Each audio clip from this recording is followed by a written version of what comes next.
Good day, my name is Anne-Marie Manswell and I will be presenting for you my action research proposal. As we begin, let us imagine together. Imagine an alternate dimension where the most modern technology is always readily available for you, where all your students are exceptional at both literacy and numeracy, a place where student indiscipline doesn't even exist. And because we have the most well-disciplined students in the world, they are always present and on time for class. It's a world where all our students come into school at Form 1 and they stay until they graduate at the Form 5 level. How many of us have that reality? Wouldn't that be nice? Maybe some of us have parts of that reality. Well, maybe you do. But from my context, that is only a reversed image in the mirror of my reality, in my context of School X.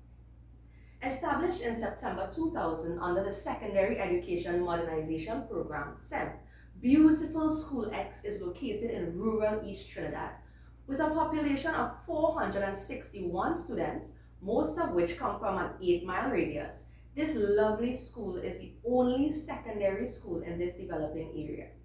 This school, though considered to be quite small and relatively new, has been plagued with a plethora of issues, as mentioned in the alternate dimension that I mentioned before. In order to combat these issues, a professional learning community was set up comprising the vice principal, a head of department, a senior teacher who was there since the dawn of time, since the beginning of the school, a junior teacher, both in years and experience, and the school's guidance officer. We employ the Ference model as the guide for conducting this action research. This 6-phase cyclical model begins with identifying a problem, which is what the PLC was tasked with doing. So as we met, the issues which arose were the limited availability of technology, literacy and numeracy issues, problems with student indiscipline, attendance as well as their punctuality, poor performance across all subject areas, and a high rate of students leaving school prematurely or dropping out. So the PLC had quite a bit of issues that we had to sort through in order to find the one that we would be working on. After some brainstorming, the PLC decided that we should attempt an informed intervention in the high rate of student dropouts at our school. Some questions we asked were, what is the definition of student dropout? Is this issue unique to School X? Why is it important for us to intervene? How do we know this is a problem at our school? And these are the answers that we came up with. So what is student dropout? From my experience, student dropout is when a student leaves a program of study before its completion. In our case, students drop out before Form 5. Is this issue unique to School X? The answer to that is no. Literature says that school dropout is a worldwide phenomenon. NARI 2018 found that over recent years, the phenomenon of secondary school dropout has increased in the Algerian educational system. In America, Dahl et al. 2013 posits that even amidst higher rates of school completion overall, the dropout problem is still found at alarming rates in many culturally as well as linguistically diverse groups. In the Caribbean, the problem of school dropouts is generally acknowledged as one of the most critical issues facing the educational system today, Batch 2017. In relation to Trinidad, citizens have been increasingly voicing their concerns regarding the ability of our school system to adequately prepare our young people to assume responsibilities both as global and national citizens, Calum 2022. So why is it important to intervene in student dropout? Dropouts are much more likely than their peers who complete secondary school education to experience several societal problems, such as living in poverty, imprisonment, and even becoming parents, single parents at times, with children who drop out from high school themselves. NARI 2018. Secondary school dropout is a severe problem, and this problem affects not only the individual, but the family, the school system, and the society at large, according to SABO 2018. So how do we know this is a problem at School X? In answering this question, we are moving into stage 2 of the Ference model, which is gathering data. The first set of data was gathered from the school's records. A cursory glance at this table showing the current enrollment will show you that from Forms 1 to 4, there are 3 classes for each level. However, at the Form 5 level, there are only 2 classes for those students. And this in itself is an anomaly because for the past 5 years, we have been having 2 classes for both Forms 4 and Form 5. You would see this in the number of students who are attending school regularly, those that we term the active students. This is a number when compared to the total number of students on record shows a big disparity. There are students who just didn't return to physical school, but they are still on the system. So this is not reflective of the true numbers. The active numbers are more reflection of that. Further to that, if we were to take a look at the intake from SEA versus the number of students registered for CSEC, we can see clearly that there is an issue. Not once for the past 5 years has the intake and the number of students registered for CSEC been equal. It must also be stated that records show that students didn't migrate, they didn't transfer out, and well, thankfully they didn't die. So it was a matter only that students were dropping out of school. While we are very happy for those who stayed, as we can see the percentage of retention, we still cannot forget those who left. So let us quickly look at the graduating classes from 2017 to 2021 and the students that would have left during their time. In the graduating class of 2017, 20 students dropped out of school. 2018, we had 21 students leaving. 2019, 15 students departed. From the graduating class of 2020, an all-time high of 30 students had dropped out of school. And in 2021, which was last year, we had lost 25 students. In order to ascertain why these students are dropping out of School X, a mixed method approach was employed in the form of interviews and questionnaires as we continue to gather data. Doll et al. 2013 explains the antecedent of dropout as being the pivotal event in which a student leaves school prematurely. But this event is really a culmination of a process rather than just a single factor which causes students to drop out of school. This process didn't happen overnight. It started long before the day that students actually discontinue attendance. This is why we want to learn from our students and their teachers about what they perceive as the experiences that would have led them to drop out of School X. This information will also give us insight into the early warning signs that can be used to detect students who may be at risk of dropping out in the future. Semi-structured interviews were conducted with 10 students who dropped out of school last year and 10 teachers who would have taught them at both the lower and upper school levels. Some of the information gathered from those interviews were then used to create questionnaires. This brings us to the third stage of the Ference model, which is to interpret the data. So we took the information that we got from the semi-structured interviews and we put them into distinct categories. Well, we had the codes, we coded the data, we put them into categories, and we further put them into themes. We had 2 themes that emerged, which were push factors and pull factors. Now, the push factors are those factors that originate within the school that push the student out. The pull factors, on the other hand, are those things that from society. So there are societal issues that pull students from inside the school. They have some lure, there's a desire for the students to acquire something outside of the school, and there is a pull factor that takes them out of school. So we have the push factors being the students' inability to cope with the demands of school, punishment for deviant behavior, and a lack of student engagement. While for the pull factors, we have family and relationship issues, as well as financial problems. We will now look at some of the verbatim statements from the students based on their experiences.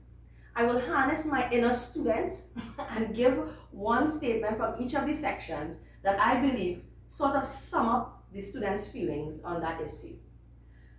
In the inability to cope with the demands of school, channel my inner student, the work was real hard. When talking about a lack of student engagement, it was real boring. When talking about punishment for deviant behavior, we had students saying, I started to reach the school late or sometimes stay home because I know it's pressure waiting for me in school. With their relationships, they would say things like, if I had like more friends and used to like real study and thing, they would have stayed in school. Family issues as well came up. I didn't have anybody home to help me to focus in school or read or nothing like that. Financial difficulty. I had to end up going to work. So now we have a better understanding of how the students felt about the factors that led them to leave. After the qualitative data was collected and analyzed, we went on to create questionnaires based on that data. The reason for this was some students may not have been very comfortable telling me about their financial situation or maybe parental conflict, etc. And we know that these are very sensitive areas. So some students may feel better clicking it in an option on a screen rather than speaking to me about it. So the questions were based around the three areas from which push and pull factors originated: in the school, in the home, and in the community as well. As we can see, the information from both teachers and students were quite similar in many areas. Many teachers as well as students put a high value on truancy, while all of the teachers agreed that a lack of familial support was one of the reasons that students would have left school prematurely. From the information, we were able to discover also that absenteeism, disciplinary issues, academic challenges, and disengagement from school were all early warning signs that these students possessed even in lower forms, and it may be indicators of students at risk of dropping out here, now, and in the future. It was then time to act on the evidence. This is the fourth stage of the Ference model. At this stage, a theory of action was developed from interventions that worked in various contexts according to the literature. The components were built on the premise that all stakeholders have a part to play in ensuring the students stay in school. The plan therefore looked at interventions involving the guidance officer in group interventions, students' peers in one-on-one support. We looked at the use of Epstein's model for parental involvement, service learning, which would involve role models in and around the community, and of course staff and administration in developing monitoring tools as well as chains of accountability for early detection of at-risk students. When the theory was over, it was then actual action time, and so we put together a plan of action. But alas, we could only act through literature. The PLC decided that all things considered, we should initiate our intervention with what seems like a first step, which would inform the other steps. Our first move in the plan of action was to develop a system to monitor students who possess early warning indicators of dropping out of school. Many researchers concur that the first step when endeavoring to develop a program to deal with student dropout is the formation of a system which uses data gathered from areas such as student attendance, academic performance, and disciplinary infractions to identify the students who are most at risk of dropping out of school as an early warning mechanism. The data collected from those can then be analyzed to plan support services that would target those students who appear to be high risk. Now, there is a need to develop an efficient way to identify children at risk of dropping out of secondary school, and the use of early warning systems to prevent high school dropout is recommended and an evidence-based strategy at that. Our intervention would have started with the monitoring tools and chains of accountability. So basically, the implementation of an early warning system is what we wanted to establish. In our context, the implementation of this intervention would involve the subject teachers, the form teachers, the deans, the heads of department, the vice principal, and the principal. And I would say in that order. They would all at some point make contact with parents or guardians of the students who have displayed, let's say, one or more of the indicators of student dropout. The aim of this is to ensure that students' needs are being met academically, socially, and physically. This will be done in an online environment where everyone has access. So folders will be set up so that everyone will be able to keep abreast of the progress. The responsibility of getting a response from the parents is passed up the chain after maybe 3 failed attempts of communication, or if there is no change in the issue that would have been discussed. So when you find out the information and it is recorded and there is no change, it goes up the ladder from the subject teacher to the form teacher to the dean, etc. And we all try to get this information and steady the students. We then moved on to the next stage of the Ference model, which was to evaluate the results. The results were evaluated using the literature, of course, in order to gauge the expected outcomes. One study shows in an Ohio high school that the school and the district leaders gave approval to the guidance officer, it wasn't a teacher in this case, the guidance officer, who spearheaded the implementation of an early warning system, as there was a need to improve graduation outcomes for their students, including the number of students that graduated. The team saw the great impact on student retention, and since then it has been an area of focus every year. They use the early warning intervention and monitoring system model as shown here. This is a cyclical model as well.